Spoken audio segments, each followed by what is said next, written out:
Começa agora o Diário de Notícias desta segunda-feira, dia 3 de março de 2025. Eu sou Karen Crisóstomo e nós vamos juntos aqui pela Rede Gospel de televisão e nas nossas plataformas digitais com as principais notícias do Brasil e do mundo. Vamos aos destaques. O presidente Luiz Inácio Lula da Silva escolheu a deputada federal e presidente do PT, Gleisi Hoffmann, para assumir a Secretaria de Relações Institucionais da Presidência da República, pasta responsável pela articulação política do governo. A posse da nova ministra está marcada para o dia 10 de março, e a indicação foi confirmada pelo Palácio do Planalto em nota. Ela vai substituir o atual ministro Alexandre Padilha, recém-indicado para comandar o Ministério da Saúde no lugar de Nízia Trindade. Em 2011, a então presidente Dilma Rousseff convidou Gleisi para assumir a chefia da Casa Civil da Presidência da República, função que desempenhou até fevereiro de 2014, quando então retornou para sua vaga no Senado Federal. A ex-presidente Dilma Rousseff, atual mandatária do Banco dos BRICS, recebeu alta após ficar 7 dias internada em um hospital da cidade chinesa de Xangai. A assessoria de imprensa de Dilma informou que ela teve alta na última quinta-feira e que está trabalhando normalmente na sede do novo Banco de Desenvolvimento. Aos 77 anos, a ex-presidente foi internada no dia 21 de fevereiro no Centro Médico Shanghai East International devido a um quadro de neurite vestibular, uma inflamação do nervo responsável pelo equilíbrio. Ela comanda o Banco dos BRICS desde março de 2023, após ter sido indicada pelo presidente Lula, no primeiro cargo de exposição pública depois do impeachment sofrido em 2016. O Brasil preside este ano os BRICS, o bloco de economias emergentes que reúne também Índia, Rússia, China, África do Sul e outros. Os líderes dos países membros do grupo vão se reunir em uma cúpula no Rio de Janeiro em julho.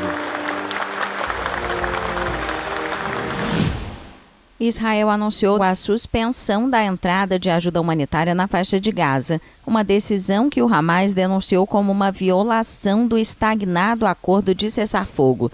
Depois do término da primeira fase da trégua, que entrou em vigor em 19 de janeiro, Israel e o movimento islamista palestino não conseguem chegar a um acordo sobre a próxima etapa do processo.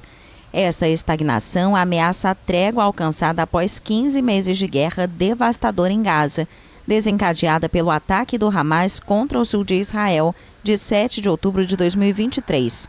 Israel afirmou que havia aceitado uma proposta de última hora apresentada pelo enviado americano para o Oriente Médio, Steve Witkoff, que prevê a extensão da trégua durante o feriado muçulmano do Ramadã e até a Páscoa judaica em meados de abril.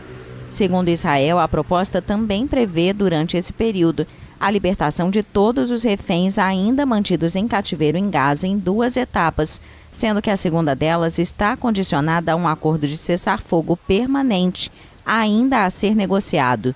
O Hamas rejeitou essa proposta e exige a aplicação da segunda fase prevista no acordo inicial da trégua, considerando que o compromisso dos Estados Unidos equivale a Israel renegar os acordos que assinou. Uma pessoa morreu e várias ficaram feridas nesta segunda-feira em um ataque com arma branca na cidade israelense de Haifa. A polícia indicou que o autor da ação, classificada como um atentado terrorista, foi morto pelas forças de segurança. Este é o primeiro atentado fatal em Israel desde o início da trégua com o movimento islamista palestino Hamas, na faixa de Gaza, em 19 de janeiro. O autor era um druso israelense que havia retornado recentemente do exterior. A classificação de atentado terrorista da polícia indica que está relacionado ao conflito israelense-palestino. O ataque ocorreu no terminal de ônibus e trens de Rami Efratz, no centro de Haifa. O MADA, equivalente israelense da Cruz Vermelha, informou que um homem de 70 anos morreu e outras 4 pessoas estavam sendo atendidas, sendo uma idosa, um homem e uma mulher com cerca de 30 anos e um adolescente de 15. Haifa, cidade com população mista de judeus e árabes, tem a maior aglomeração urbana do norte de Israel. Volodymyr Zelensky deixou a Casa Branca antes do previsto após um bate-boca inédito no Salão Oval com o presidente americano Donald Trump, que o repreendeu e o ameaçou, dizendo que os Estados Unidos virarão as costas para a Ucrânia se ele não fizer concessões à Rússia. Zelensky faltou respeito aos Estados Unidos em seu estimado Salão Oval. Pode voltar quando estiver preparado para a paz, afirmou o presidente americano em sua rede social Truth Social. A assinatura de um acordo sobre minerais, hidrocarbonetos e a infraestrutura da Ucrânia foi cancelada, assim como a coletiva de imprensa conjunta que estava prevista. No Salão Oval, houve um momento extremamente tenso por vários minutos entre Zelensky, Trump e o vice-presidente dos Estados Unidos, J.D. Vance. A discussão começou quando Vance disse ao presidente ucraniano que ele estava sendo desrespeitoso com os americanos. Então, Trump interveio, repreendendo Zelensky por estar se colocando em uma posição muito ruim e dizendo que o presidente ucraniano não tem as cartas nas mãos. We gave you military equipment, and your men are brave, but they had to use our military. If you didn't have our military equipment, Antes da discussão, o presidente ucraniano garantiu que Trump estava do lado da Ucrânia e o republicano se felicitou por ter alcançado um acordo que considerou muito justo sobre o acesso aos recursos ucranianos. O acalorado bate-boca entre Trump e Zelensky foi histórico, escreveu em uma rede social Kirill Dmitriev, um dos negociadores russos nas conversas entre Rússia e Estados Unidos, realizadas em 18 de fevereiro na Arábia Saudita. A porta-voz da diplomacia russa, Maria Zakharova, considerou que Trump e seu vice-presidente, J.D. Vance, demonstraram moderação diante de Zelensky. A porta-voz chamou o presidente russo de canalha. You're running low on soldiers. It would be a damn good thing. And then you tell us, I don't want a ceasefire. I don't want a ceasefire. I want to go and I want this. Look, if you could get a ceasefire right now, I tell you, you take it so the bullets stop flying and your men stop getting killed. Of course we want to stop the war. But you're saying you don't want a ceasefire. But I said to you, I want a ceasefire. With guarantees. Because you'll get a ceasefire faster than an agreement. Ask our people about it. O presidente ucraniano Volodymyr Zelensky insistiu que o apoio de Donald Trump continua sendo crucial para a Ucrânia, apesar do tenso encontro que teve na véspera com o presidente dos Estados Unidos na Casa Branca. O líder da Ucrânia também assinalou que estava disposto a firmar com Washington o acordo sobre os minerais ucranianos, que ficou no ar depois que ele saiu prematuramente da Casa Branca após a forte discussão. Zelensky chegou neste sábado a Londres, onde foi recebido pelo primeiro-ministro britânico Keir Starmer. Vários líderes defenderam Zelensky após a confusão com Trump. Starmer garantiu na noite de sexta-feira seu apoio inabalável ao dirigente ucraniano, depois que Trump o expulsou da Casa Branca, ameaçando deixá-lo sozinho se não alcançar a paz com a Rússia. Já Moscou classificou a visita de Zelensky a Washington de completo fracasso político e diplomático e acusou o dirigente ucraniano de rejeitar a paz. Para a diplomacia alemã, a discussão inqualificável entre Trump e Zelensky mostra que começou uma nova era de infâmia. Cerca de 15 dirigentes europeus vão se reunir domingo em Londres para uma cúpula dedicada à segurança europeia e à Ucrânia. França e Grã-Bretanha propuseram uma trégua de 1 mês na Ucrânia, no ar, no mar e na infraestrutura energética.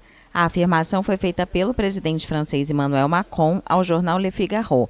Antes de uma cúpula sobre a Ucrânia em Londres, o primeiro-ministro britânico Keir Starmer anunciou que a França e a Grã-Bretanha estavam trabalhando em um plano para interromper os conflitos.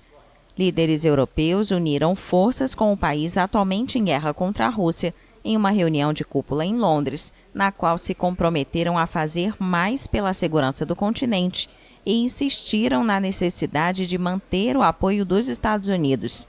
Cerca de 15 líderes aliados da Ucrânia buscavam acordos sobre segurança em uma demonstração de apoio ao país após a discussão da última sexta-feira entre os presidentes americano e ucraniano na Casa Branca. O governo ucraniano e a Europa acompanham com preocupação a reaproximação entre Trump e o presidente russo Vladimir Putin, que iniciaram negociações bilaterais para encerrar a guerra sem convidar a Ucrânia ou os europeus. Donald Trump vai assinar um decreto para estabelecer o inglês como idioma oficial dos Estados Unidos. Segundo um documento fornecido por um funcionário da Casa Branca nesta sexta-feira, a iniciativa do presidente tem como objetivo promover a unidade no país. De acordo com um funcionário de alto escalão, já era hora de o inglês ser reconhecido como idioma oficial dos Estados Unidos. O texto revoga outro decreto de 2000, assinado pelo ex-presidente democrata Bill Clinton, que pretendia melhorar o acesso aos serviços públicos das pessoas com um domínio limitado do inglês. Este é o segundo golpe contra o espanhol desde que o magnata retornou ao poder em 20 de janeiro. Seu governo já fechou o site da Casa Branca no idioma, uma medida que o republicano tomou no início de seu primeiro mandato em 2017, quando encerrou as contas governamentais em espanhol nas redes sociais. Atualmente, há mais de 43 milhões de pessoas nativas no espanhol nos Estados Unidos, um número que sobe para 57 milhões se aqueles com conhecimento limitado na língua forem levados em consideração. Estes dados foram consultados por políticos durante a campanha eleitoral, na qual veicularam anúncios em espanhol, inclusive Trump.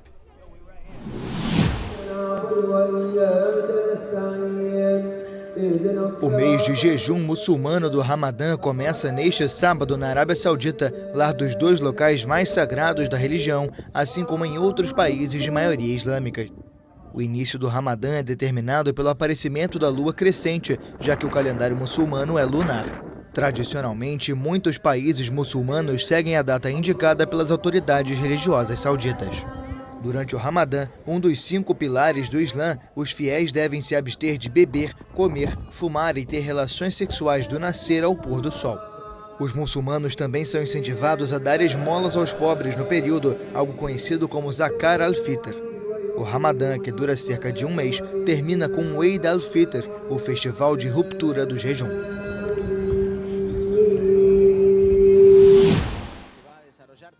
Yamandu Orsi tomou posse neste sábado como presidente do Uruguai no retorno da esquerda ao poder. Orsi, de 57 anos, sucede Luiz Lacalle Pou e vai comandar até 2030 o país de 3.400.000 habitantes, um dos mais estáveis e prósperos da região e que comemora 4 décadas de democracia ininterrupta. O novo presidente agradeceu aos antecessores e prometeu não ignorar as regras de funcionamento da economia que o Uruguai mantém desde o retorno da democracia, lutar contra o crime abordando as suas causas e formular estratégias de desenvolvimento com um foco sustentável e humano. Orsi é o 9º presidente desde 1985, quando chegou ao fim uma ditadura de 13 anos que deixou cerca de 200 presos ou desaparecidos. A cerimônia contou com a presença do ex-presidente José Mujica. Representantes de dezenas de países também foram a Montevidéu para acompanhar a posse, incluindo o presidente brasileiro Luiz Inácio Lula da Silva. O presidente brasileiro Luiz Inácio Lula da Silva participou da posse de Yamandu Orsi no Uruguai e aproveitou a ocasião para comentar a discussão de Donald Trump e Volodymyr Zelensky na véspera na Casa Branca. Desde que o planeta Terra foi criado, desde que a diplomacia foi criada, não se via uma cena tão grotesca, tão desrespeitosa como aquela que aconteceu no salão oval da Casa Branca. Acho que o Zelensky foi humilhado, acho que na cabeça do Trump o Zelensky merecia isso, acho que a União Europeia foi prejudicada com o discurso do Zelensky. O mundo assistiu chocado à discussão de Trump e Zelensky na sexta-feira, quando os dois deveriam discutir o fim da guerra na Ucrânia. O magnata americano repreendeu o outrora aliado dos Estados Unidos e disse que Zelensky estava sendo desrespeitoso com o país. A fala dura de Trump veio após o ucraniano indicar que, no futuro, os Estados Unidos poderiam se arrepender de fazer um acordo com a Rússia para o fim da guerra. Zelensky afirmou que não vai se desculpar, mas disse estar disposto a manter o acordo com os Estados Unidos sobre os minerais ucranianos.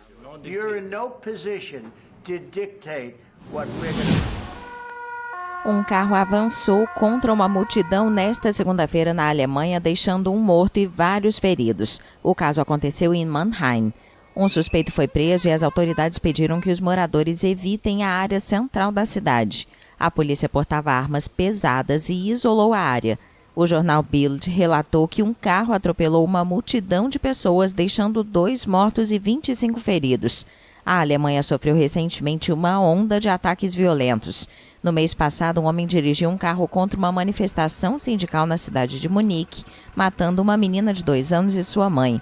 Em dezembro, um ataque com um carro atingiu um mercado de Natal na cidade de Magdeburg, no leste, deixando 6 mortos e centenas de feridos.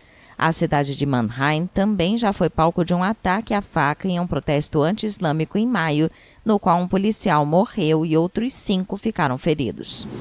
E no próximo bloco, mais notícias desta segunda-feira, dia 3 de março de 2025.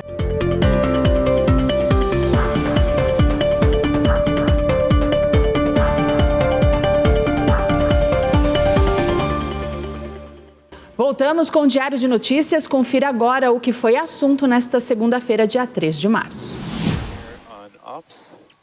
Uma nave espacial privada pousou com sucesso na Lua neste domingo. A missão Blue Ghost 1 da Firefly Aerospace pousou perto do Mont Latreille, uma formação vulcânica em Mare Crisium, no lado nordeste do satélite da Terra. Esta é a segunda missão privada a atingir esse marco e a primeira a pousar verticalmente na Lua com sucesso. O feito é parte de uma colaboração entre a NASA e seus parceiros da indústria para reduzir custos e dar suporte ao Artemis, o programa projetado para enviar astronautas de volta à Lua.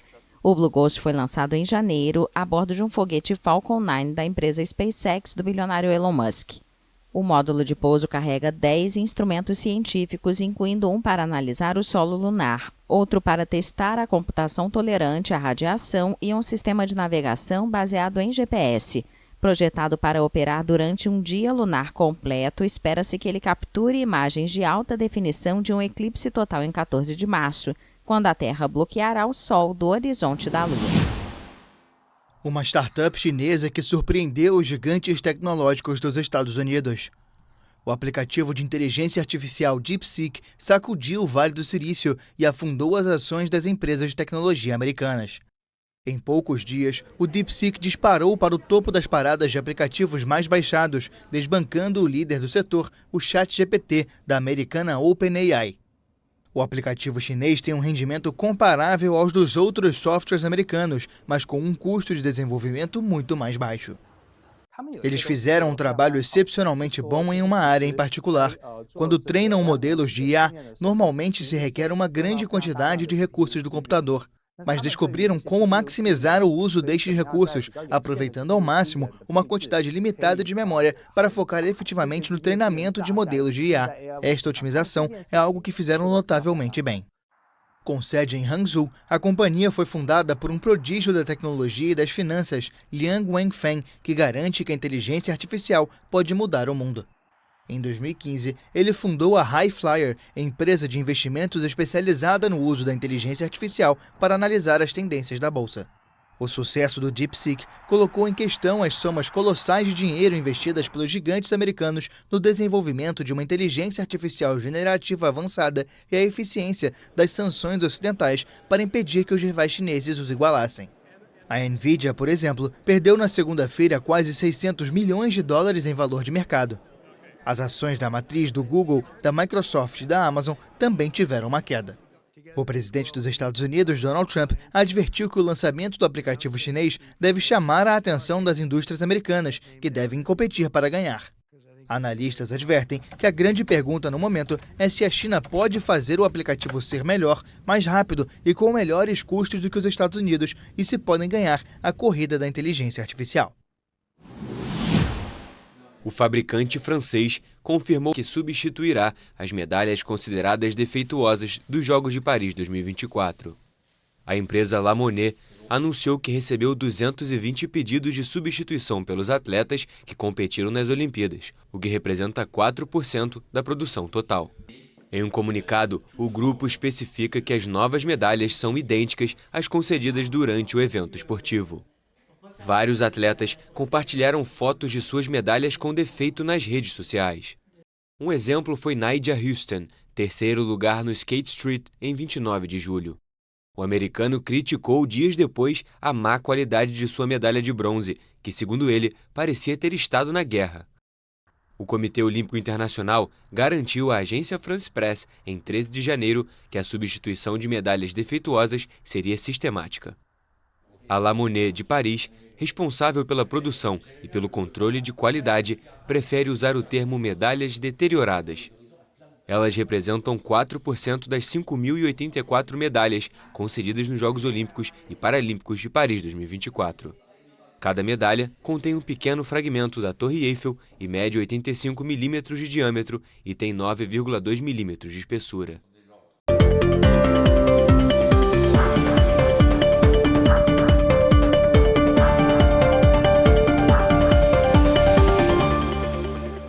Vamos com mais destaques do que foi assunto no Brasil e no mundo nesta segunda-feira. And the Oscar goes to... Are they playing a song? No. Well, maybe.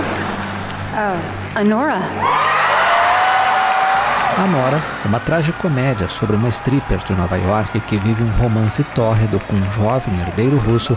Foi o destaque neste domingo da cerimônia do Oscar, que o consagrou com o prêmio de melhor filme. Na premiação geral, o grande vencedor desta edição do evento foi Anora, que levou outras 4 estatuetas, incluindo melhor diretor para Sean Baker e melhor atriz para Mike Madsen.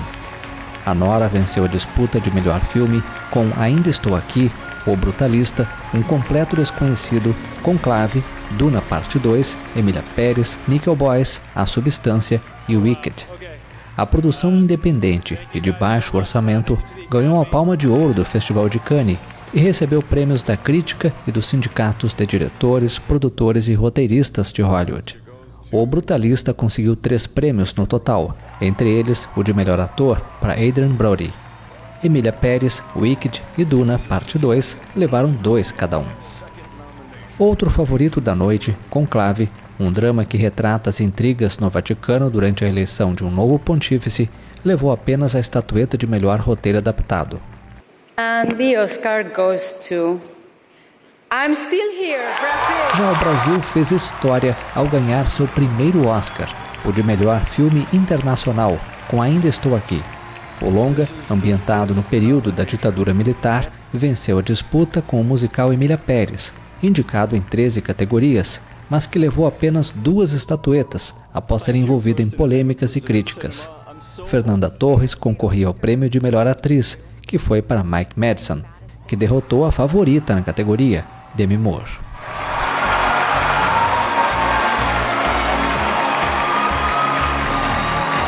This is the first Oscar win and nomination for Mikey Madison. And the Oscar goes to Adrien Brody. Adrien Brody venceu o Oscar de melhor ator por O Brutalista. O filme é um épico sobre imigrantes.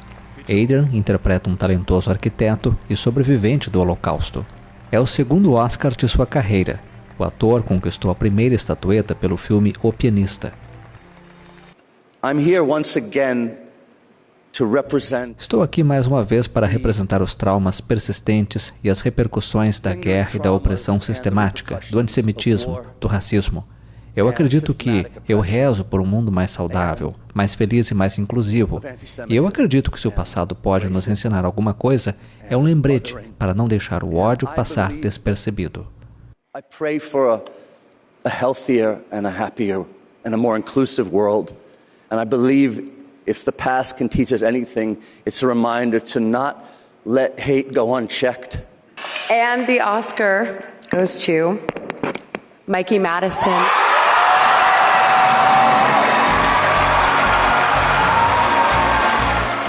Mike Madsen venceu o prêmio de melhor atriz no Oscar 2025 pelo papel no filme Anora. Ela competiu com Cynthia Erivo, Carla Sofia Gascon, Demi Moore e Fernanda Torres.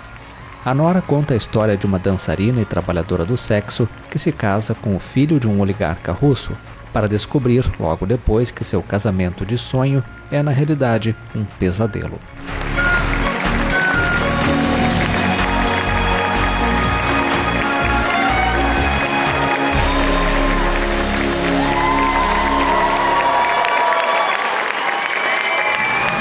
And the Oscar goes to...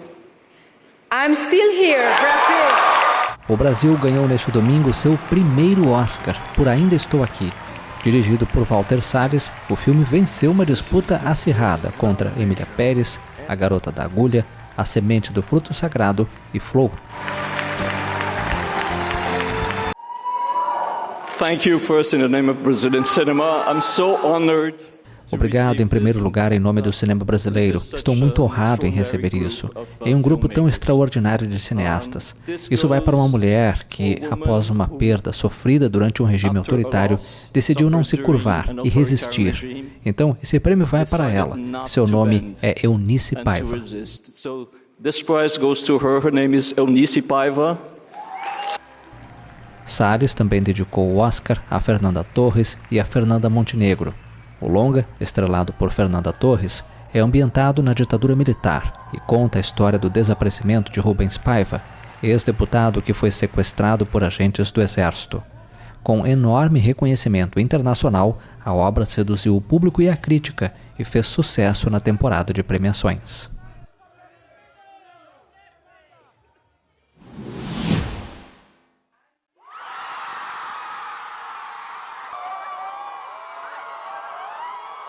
O Oscar para Fernanda Torres não veio, mas a madrugada de segunda-feira foi de comemoração dupla pelo Carnaval e pela primeira estatueta para o cinema brasileiro. O filme Ainda Estou Aqui levou o prêmio de melhor filme internacional. No Rio de Janeiro e em São Paulo, multidões se reuniram para assistir à cerimônia e vibraram com um prêmio inédito. Muito bom, muito orgulho de ser brasileira, muito orgulho, um filme desse merece muito. Esse filme que foi uma vibração de Copa do Mundo merecida, e o Brasil agora vai ter que preparar aqui no Rio de Janeiro um carro de corpo de bombeiros para receber essa turma, porque merece muito. Mas também houve tristeza por Fernanda Torres não ter sido premiada como melhor atriz. A melhor atriz, na minha opinião, seria a Fernanda Torres, e eu me sinto triste por ela não ter ganho. Ainda Estou Aqui fez história ao levar mais de 4 milhões de brasileiros aos cinemas, além de receber muitas indicações e prêmios em festivais de cinema pelo mundo.